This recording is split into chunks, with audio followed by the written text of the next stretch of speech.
All right, you can go ahead and turn in your Bibles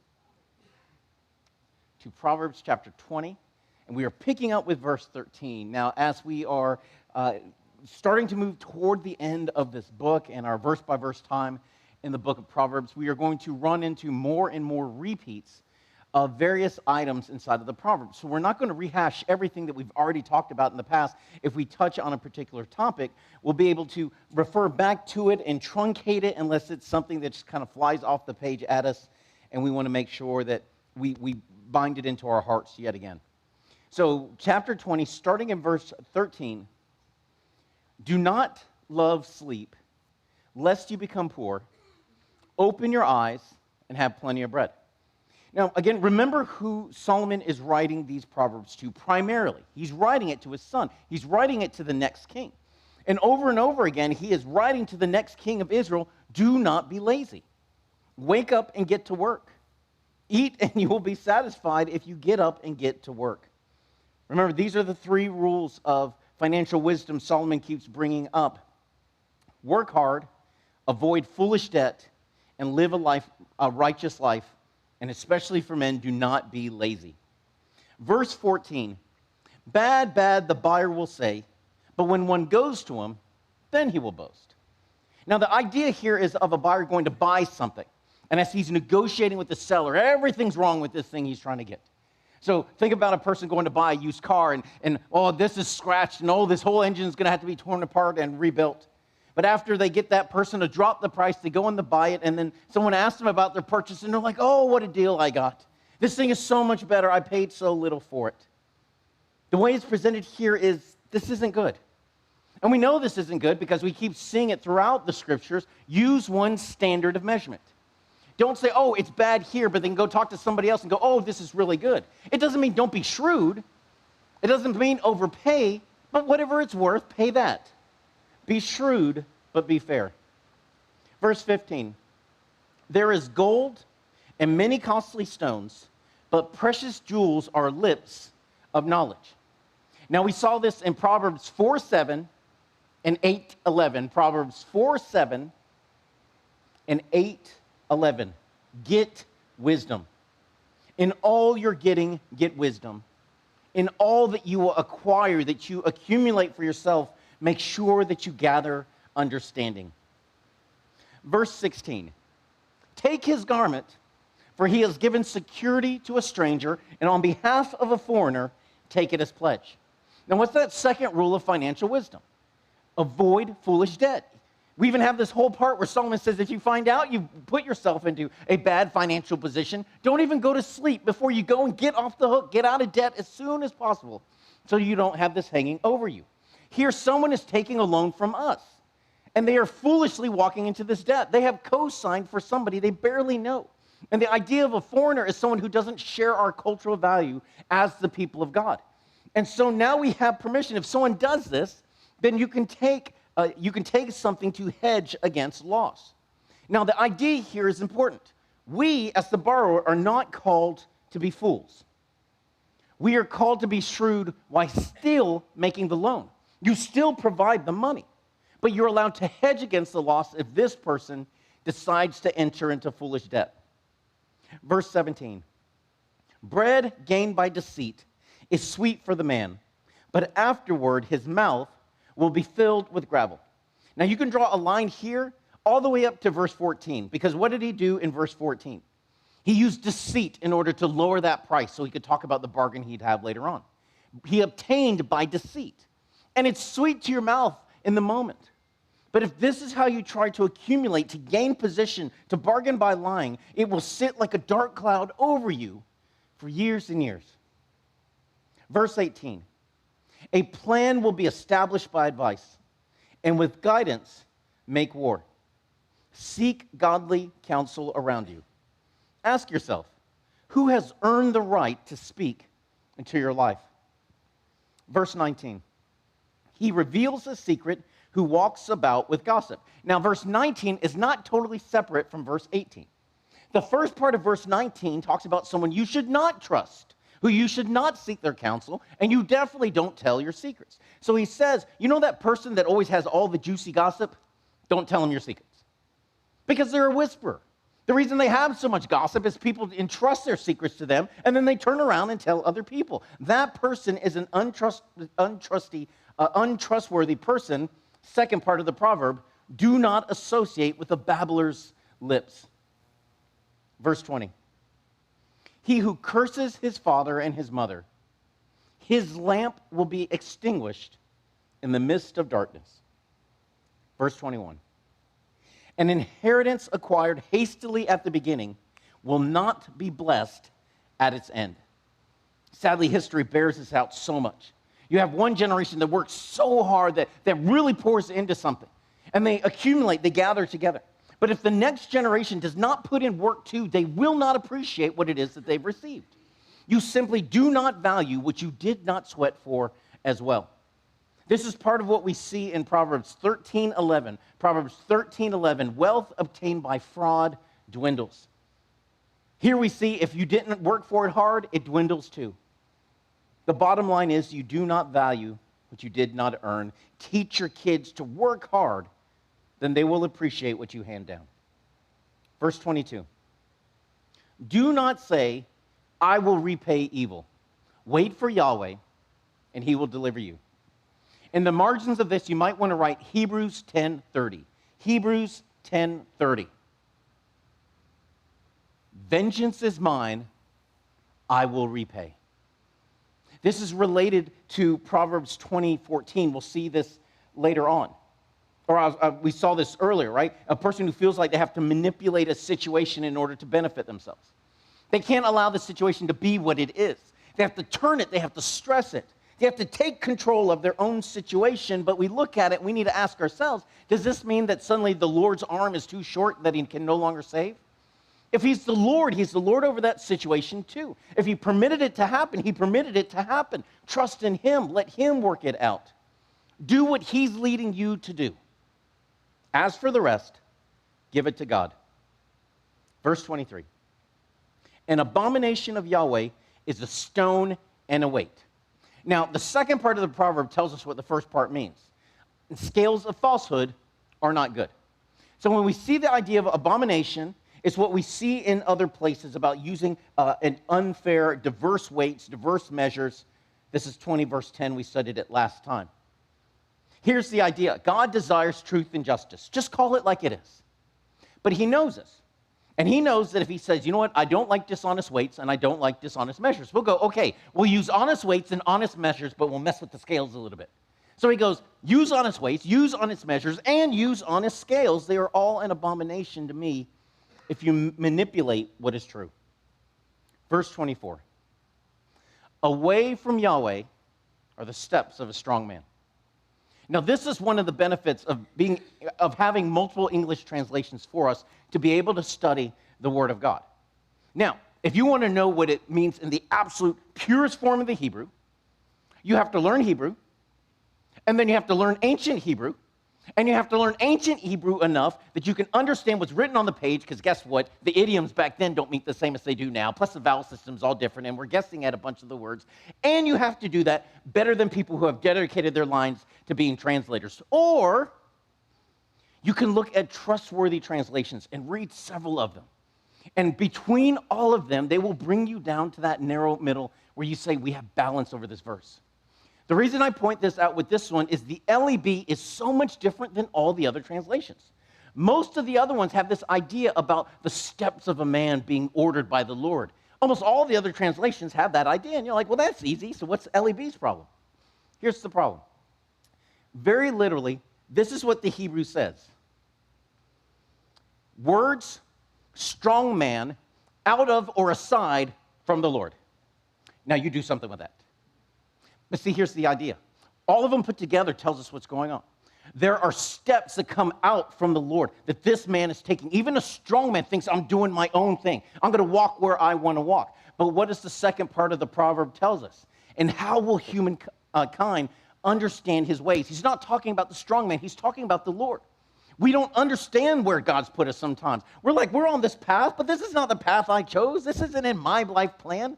But God put us there. And so how are we supposed to understand his ways? He's the one who put us there. Why? Because the steps come out of him. The way comes out of the Lord, even for the strong man, even for the one who wants to live life on his own. So when you end up in a place that doesn't make sense to you, your part is to rest in him. It's the same thing we saw in Proverbs 16:9. Proverbs 16:9. The mind of a man plans his way, but the Lord directs his steps. You have a plan, and God thinks that's cute. But he has a plan, and his will is what will win. The bottom line is, when you are in a place that you just don't understand, God never asked you to understand it. He asked you just to trust him. Verse 25. It is a snare to humankind to say rashly, it is holy, and after vows to scrutinize. Don't be so quick to dedicate something to God, and then after it go, now what did I promise again? Now, most of us have run into this problem, or maybe I'm the only one. We're in a moment of just being in total surrender to the Lord and overwhelmed by his presence. You promise to do anything he asks you to do. Wherever you send me, Lord, I will be obedient. And then he goes, guess what you're going to do? And I'm like, well, I really didn't agree to that part. When I said, see, let me add caveats. No, it's too late. You've already dedicated everything to him. So don't be so quick to say, it is holy, it's dedicated to God, and then afterwards try to scrutinize what you committed to. Verse 26. A wise king winnows the wicked. So the idea is he grinds them up, he scatters them apart, and then he will drive a wheel over them. So these are farming terms as you break the grain heads apart from the chaff. Verse 27. The lamp of Yahweh is the spirit of humankind, he who searches every innermost part. Now that's weird.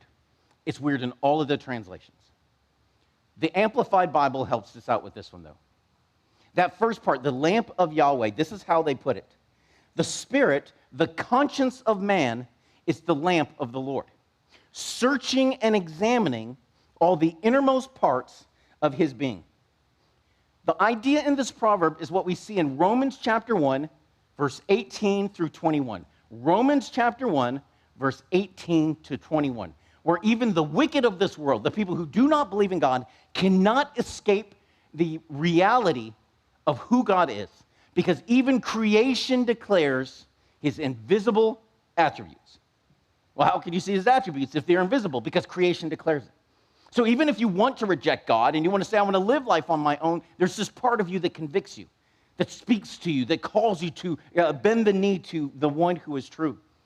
There is an inescapable standard of righteousness that even the wicked cannot escape. And just because you try to hide things in your heart, God can find that too. Because he's like a lamp inside of us, searching out every single room. All of it is visible to him. Verse 28. Loyalty and faithfulness will preserve a king, and he is upheld with the righteousness of his throne. Verse 29. The glory of young men is their strength, but the beauty of the aged is gray hair. The idea of being your life and your experience, and especially during a time when not everyone would get to live that long, this is a very special thing. Verse 30. The blows of a wound will cleanse evil, as will beatings of the innermost part. We'll see this later on in Proverbs 22:15. Proverbs 22:15. Foolishness is bound up in the heart of a child, but a rod of discipline will drive it far from them. Same idea. Chapter 21. Here's a neat one. Beautiful idea in verse 1. Streams of water are the heart of a king in the hand of Yahweh. Wherever he will desire, he will turn. The idea is that the heart of a king is so big, how can you turn it? It's like a stream running through. You can't make that stream go where you want it to go. It's going to go wherever it goes. But even that kind of heart is somebody who's at the very top of the kingdom. God can turn that heart wherever he wants it to go. Verse 2. Every way of a man is upright in his own eyes, but Yahweh weighs the heart. We have seen this over and over again in the book of Proverbs, so I'm going to give you the list. Here's the list of the references in the book of Proverbs. Proverbs 12:15. 12:15. 16:2. 16:2. 16:25. 16:25. Obviously, this verse as well. And then the last one is Proverbs 30:12. 30:12. So here's the list together. The way of a fool is right in his own eyes. All the ways of a man are clean in his own sight. There is a way which seems right to a man, but its end is the way of death. Every way of a man is upright in his own eyes. There is a kind who is pure in his own eyes. The bottom line is, don't judge yourself by yourself.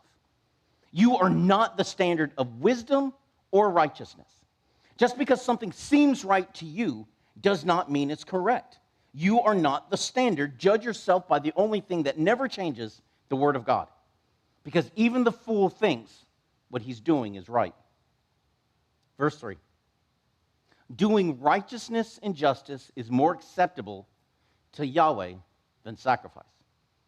If there is pictures next to the Proverbs to illustrate each one, you should have a picture of Saul right here.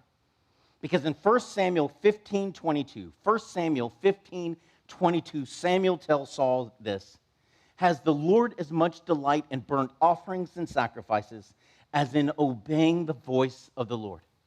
Behold, to obey is better than sacrifice, and to heed than the fat of rams. Verse 4. Okay, here's a really interesting one, because there's kind of a line between the English translations that we can kind of trust. And I'm using that term loosely. If you want to know more about what I mean later, you can come ask me later. But there are the translations that use the Texas Receptus, so that's King James and New King James, and then the ones who use the oldest manuscripts we have access to now that weren't available back then when that was compiled, so that's almost everybody else. If you use the TR, then the way that you translate this particular verse, the second part where it says the lamp of the wicked are sin, they use the word plowing. Plowing, like with a plow. So, together, verse 4, haughtiness of the eyes and pride of heart, the lamp or the plowing of the wicked are sin. And you're like, okay, what's going on? Here's the neat idea. Because we're not really sure. You see where the commas are and stuff like that? There's none of the commas in the Hebrew. The idea is this: that sin is planted in the heart of the wicked. So that's why the idea is plowing in the King James and the New King James. You plow wickedness and sin down in your heart. But what grows out of that is this pride and this haughtiness comes out of your life. That's why the other translations talk about the lamp. Because the lamp, the things that shine out of sin and wickedness, is pride and haughtiness. Now here's where we get the reverse, because remember, Solomon's just showing us the conclusion. He's not showing us his work. When you see somebody who is proud and haughty, what's the root of it? Sin. He's telling us what it is. We don't have to get in a long argument about it. Well, you don't know if it's sin. Solomon figured it out for us.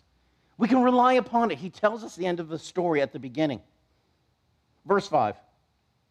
The plans of the diligent only lead to abundance, but all who are hasty only to want. Hard work works. There's just no two ways around it. And it's something that we try to drive in the hearts of our boys while they're still young and they're growing towards adulthood. Being lazy is always more work. If you cut corners and you try to rush the job, what happens? You end up making mistakes. You end up having to fix the whole thing and start all over and have to do it the right way anyway. Beware hasty or rushed steps. Think. And in our current day, you could almost just put credit cards right next to this, because credit cards are a hasty way to live. I want today, but I'll pay you tomorrow. And it ends up being what? More. It's always more. Verse 6. He who makes treasure by a lying tongue is a fleeting vapor and a seeker of death. Gathering wealth by lying and deceit is a fool's exercise.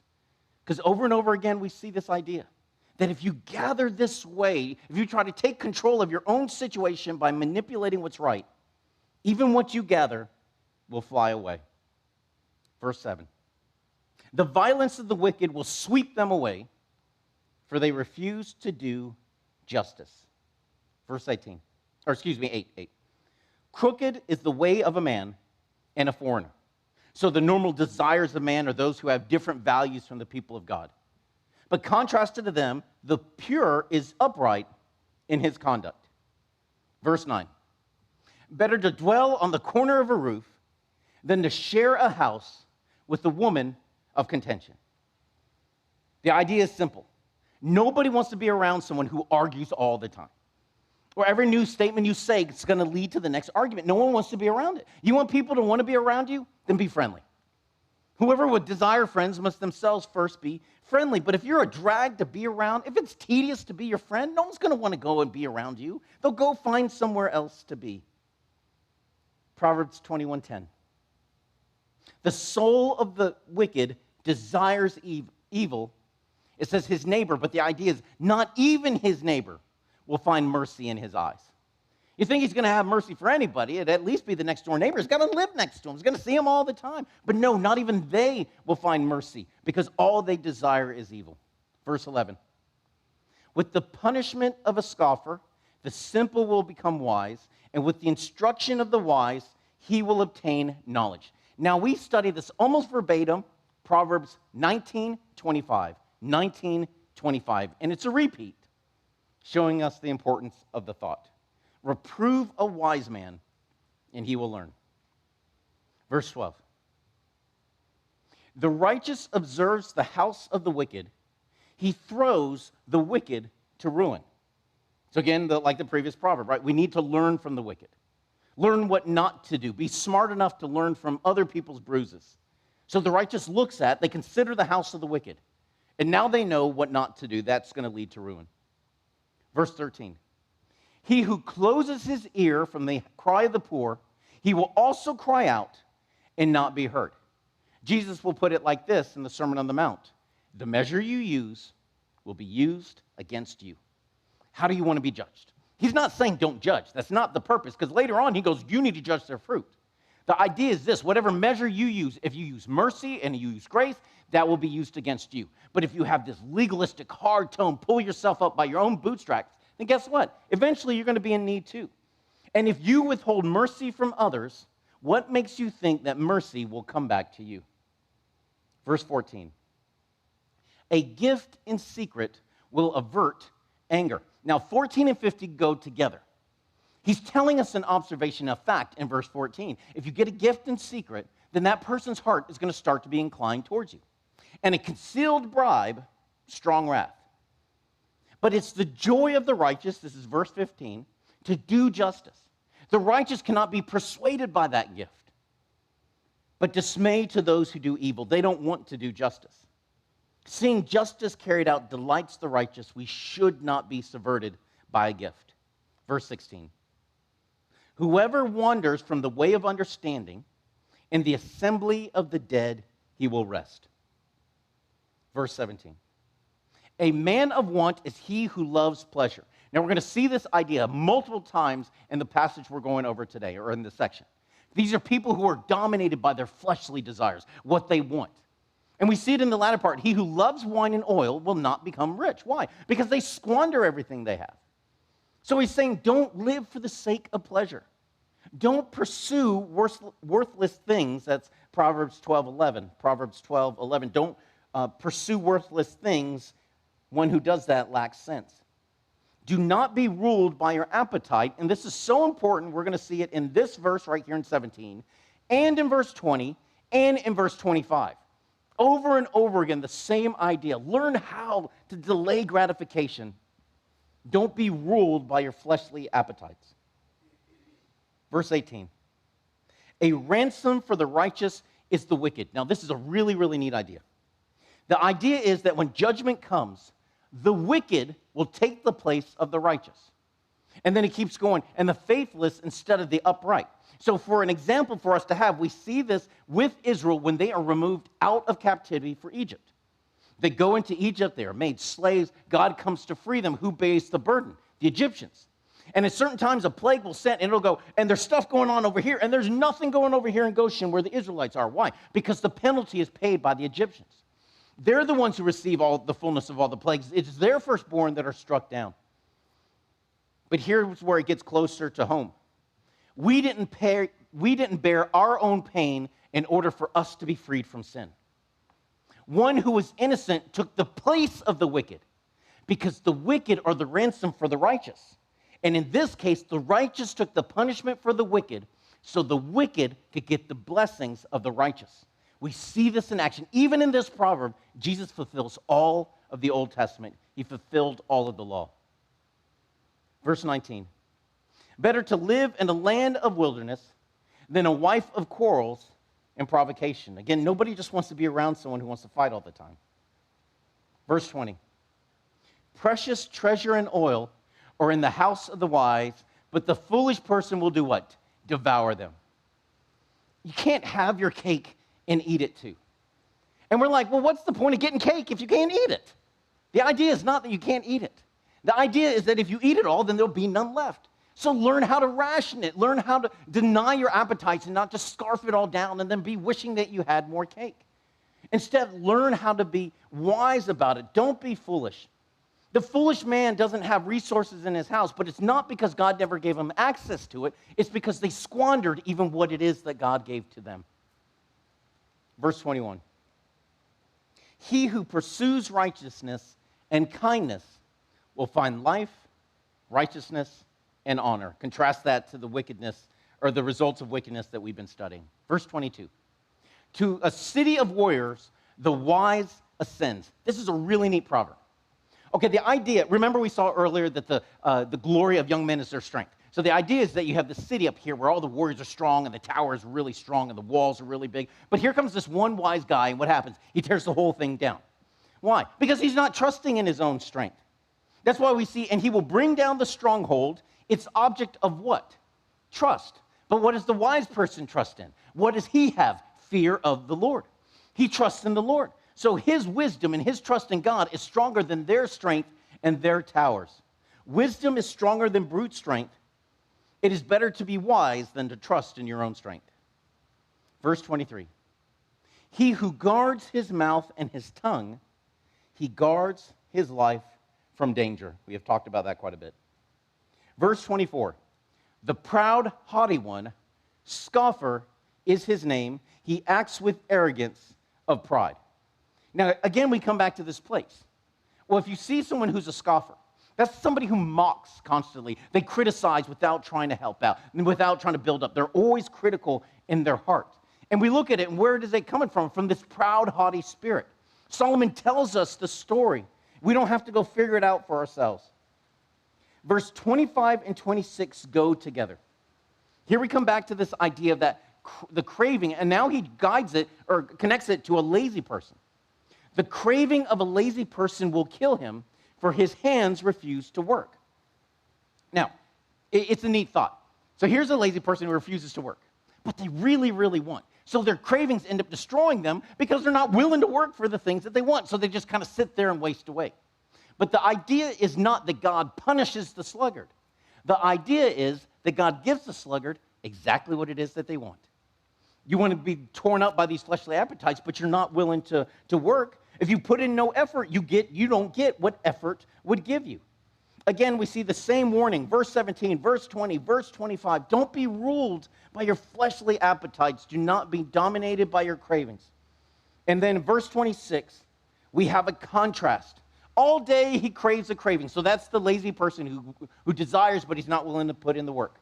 But contrasted to that lazy person who's ruled by their fleshly desires, the righteous will give. They don't take in, they give out and not hold back. Now here's the beauty of the idea. 2 Corinthians 9:7. 2 Corinthians 9:7. The Lord loves a cheerful giver. Proverbs 11:24. Proverbs 11:24. There is one who scatters. He's generous. He gives out. And then he ends up with more than he gave. The idea is not that we're going to work the system. I know if I give, then God's going to give. No.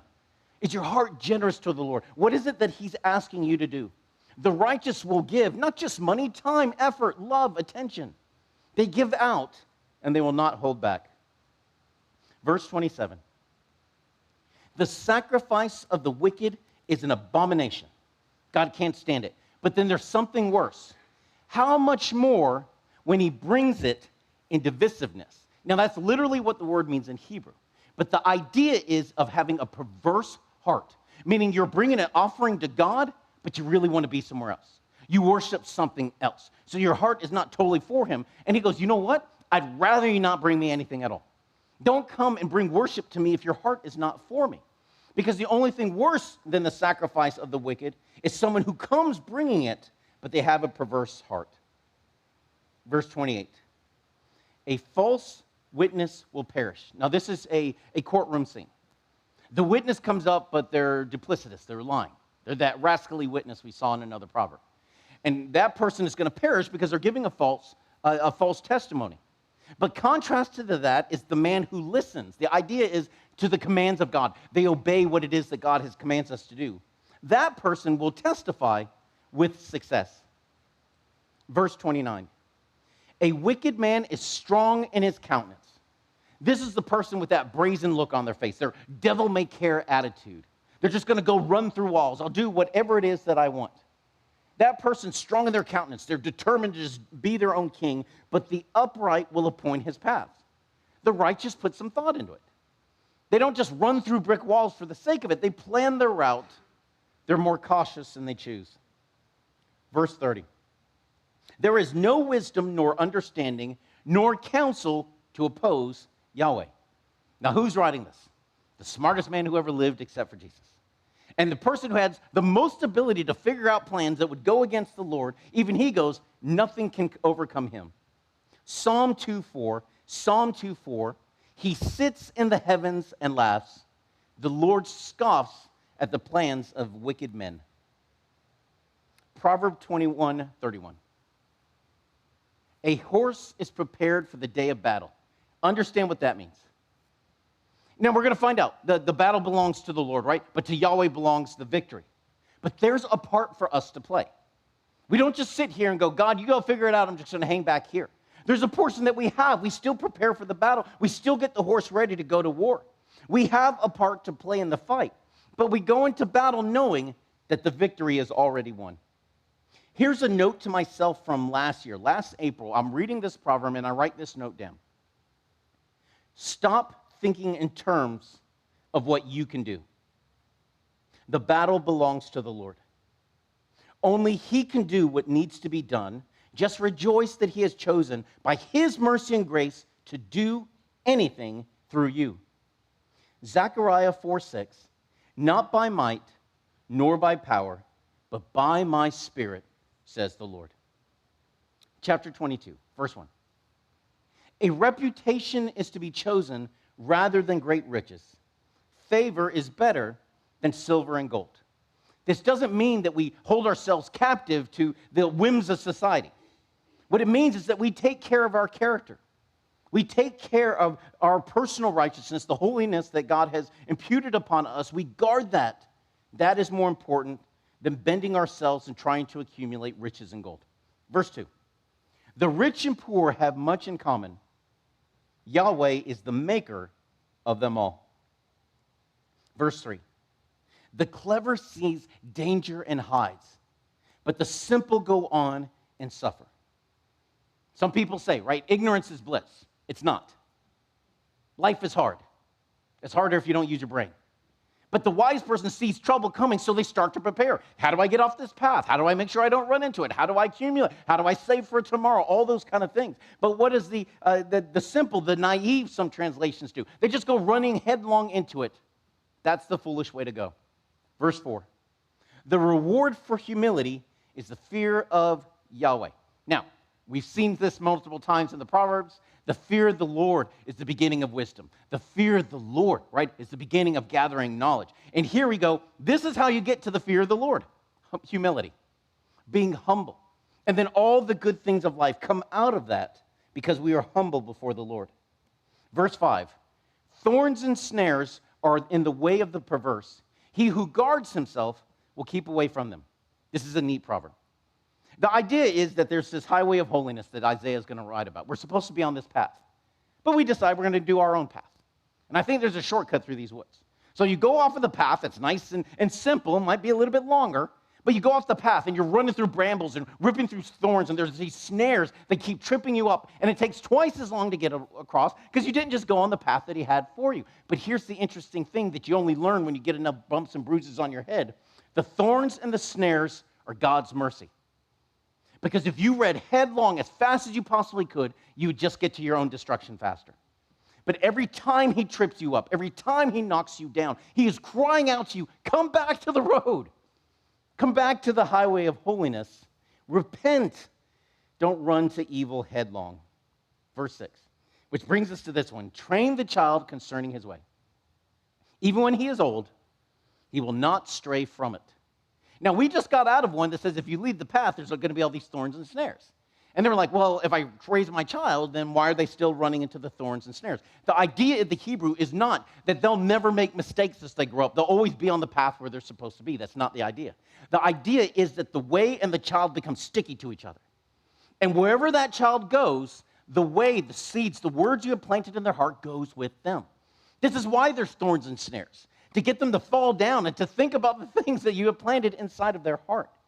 Wherever that child will go, the words you have planted in that kid's heart will never leave them. Verse 7, 8, and 9 all go together. They describe a scenario. 7, 8, 9. So here's the outline of 7, 8, and 9. Verse 7, that's the situation. This is the scenario we're going to walk into. Verse 8, if you're evil, then this. Verse 9, if you are generous, then this. So verse 7, the situation. Verse 8, what happens if you're evil. Verse 9, what happens if you're generous. So here's the Proverbs. The rich will rule over the poor, and the borrower is a slave of the lender. There is nothing evil in this regarding the rich, and there's nothing evil in it regarding the borrower. This is what's going to happen over time. Some people make decisions in this way, others make decisions that way. The Lord blesses as he sees fit, and this is the situation where we are. But verse 8 tells us that person who's in that position of power, if he sows injustice, he will reap calamity. And the rod of his anger, so the idea is of he rules with this angry rod, this merciless rod, but that will fail. But, verse 9, he who is generous, so still talking about the rich person in verse 7, still talking about the borrower, the person who lends out in verse 7. He who is generous will be blessed, for he gives to the poor from his own bread. We've talked about this in the past too. It is a beautiful thing that God allows us to lend to those who are in need, to pour out into them, not seeking for them to give us anything in return, because the one who is generous to the poor actually lends to the Lord, and the Lord will repay those who are generous. Verse 10, drive out a scoffer, and strife will go out. Quarrel and abuse will cease. Now, in Proverbs 26:20, we'll read this. 26:20. For lack of wood, the fire goes out. And where there is no whisper, contentions quiet down. Now, in the decade that I have been the pastor, I have never had to tell somebody, you're not welcome here, you have to go. Not that people haven't left, it's just I've never had to tell them that. I've never had to say, no, this isn't the place for you. You need to go find someplace else. But it doesn't mean that you get to come here and just have a free pass and do whatever you want to do. We are commanded to stop the one who's the scoffer. That's the idea of the text, the person who mocks, who tries to tear down without building up. They come in with the pride, the haughtiness, and the sin in their heart. Do not permit the scoffer to remain in the body unchallenged. Reject the one who is a scoffer. They're only trying to bring in sin. Verse 11. He who loves purity of heart and has gracious speech, his friend is the king. So these two proverbs go together. The one who's a scoffer, drive them out. But when you see that one who's pure of heart, that is the one that you bring in. Verse 12. The eyes of Yahweh keep watch over knowledge. It's a really neat idea, right? But he will overthrow the words of the faithless. That idea about the eyes of God keeping watch over knowledge, the idea is that God preserves his word. He protects his word, his promises. None of them will be undone. And these words really stick out to me. You don't need to be the one to preserve your place, to preserve the Lord's promises. He'll do that. He'll preserve his words. All you need to do is fear God and walk in his ways. Verse 13, this is one of my favorite proverbs every single time. So once a month I read this one, and it cracks me up every time. A lazy person says, a lion in the street, in the middle of the highway, I shall be killed. This apparently is the Old Testament version of the dog ate my homework, right? They're supposed to get out there. Get out there and do something, lazy bones. Get to work. And he goes, I can't. There's a lion in the street. I will be torn apart. Now, if you look at it just literally and not understand all the other proverbs, you're like, well, it seems like a pretty good excuse to me. There's a lion outside, Solomon. But that's the point. There's no lion outside. They're a lazy person. They don't want to work. Don't be filled with excuses. Just do what you need to do. Verse 14. A deep pit is the mouth of an adulteress. He with whom Yahweh is angry will fall there. We have studied that quite a bit in the first several chapters. Verse 15. Folly is bound up in the heart of a boy. The rod of discipline will drive it from him. Now, the idea here is not that the boy is a fool. That's not the idea. The idea is that they're young, so they're going to do dumb stuff. And because they are so young, having this long, logical conversation, purely rational talk, is not going to reach them. But you know what everyone understands? Pain and avoiding it. The idea is not to beat or abuse your children, but discipline them. What way speaks best to them? Don't let your kids do whatever they want. Even like the Lord, he chastens those that he loves. And we need to do the same. Verse 16. He who oppresses the poor in order to enrich who? Himself, or gives to the rich, will come to poverty. Don't worry about what it is that they're doing. God will work that out. You take care of the portion that God has given to you. All right, here in verse 17, we start a new section still within these Proverbs. Okay, starting in verse 22, you see 17. This is the name of this section. Hear the words of the wise. That's the name of the section, the words of the wise. This will go all the way into Proverbs 24:22. Proverbs 24:22. In mine, I have this little a bracket with an arrow pointing down with Proverbs 24:22, so I know that this is the next section. In Proverbs 24:23, we have the next section. Here's the title for that one. Get ready. This portion is the words of the wise, and the next section is called More Words of the Wise. Very creative, I know. But this is this section. Verse 17 through 21 is the introduction to words of the wise. Incline your ear and hear the words of the wise. You shall apply your heart to my teaching. For it is pleasant if you guard them within you. Together they will be ready upon your lips. In order for your trust to be in Yahweh, I have made them known to you today, even you. Have I not written for you 30 sayings with admonitions and knowledge? In order to show you what is right, sayings of truth, in order to return a true saying to him who sent you. Now, verse 22 through 23 go together. Do not rob the poor because he is poor, and do not crush the afflicted at the gate. For Yahweh will plead their case and despoil those who despoil them of life. Do not oppress the vulnerable just because you can. And the reason you don't is not because of them, but because of the one who defends them. The Lord himself pleads their case. 24 and 25 go together. Do not befriend an owner of anger, a person who's just hot-tempered. He says, and with a man of wrath you shall not associate. Why? Lest you learn his way. Because they're angry at everything. That's going to start to rub off on you. Not the least of which is that you're going to have to kind of do battle with them constantly. Lest you learn his way and become entangled in a snare to yourself. Do not associate with those who have no control over their emotions and complain just endlessly. Verse 26. Do not be with those who give a pledge by becoming surety. If there's nothing for you to pay, why will he take your bed from under you? Avoid foolish debt. Don't associate with those who do the same thing. Verse 28. This one is a very important one to me because when I understood it, it really made a lot of things make sense. Do not remove an ancient boundary marker which your ancestors made. Now, 6 times in the Bible, God mentions the sin of moving boundary stones. Here's the 6 references. Deuteronomy 19:14, Deuteronomy 27:17, Job 24:2,